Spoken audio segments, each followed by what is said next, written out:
Honourable friend, the Prime Minister.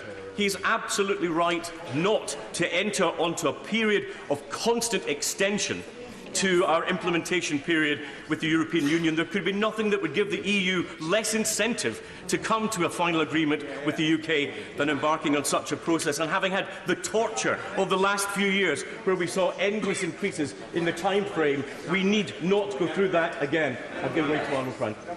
Does my right honourable friend agree that, given Australia negotiated trade deals with Japan, South Korea and China, all within 18 months, there is no reason we cannot negotiate a good trade deal with the EU by the end of next year, given we've had 47 years of integration, as long as there's goodwill on their side?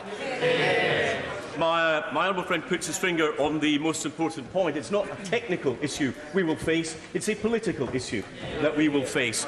Indeed, the political declaration sets out that we will have no tariffs, no fees and no quotas in the economic relationship ahead. That's what normally takes up the time in trading agreements, so it's entirely possible that it can be done.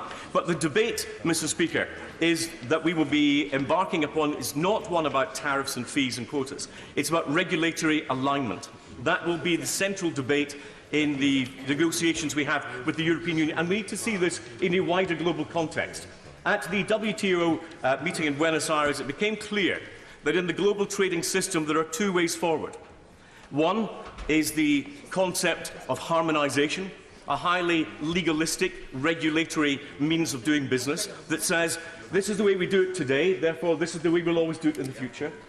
Against that, there is the wider concept of outcome-based equivalence, which says, yes, we know what standards we need to meet, but we want to find our own ways, our own rules, our own efficiencies in achieving that particular outcome.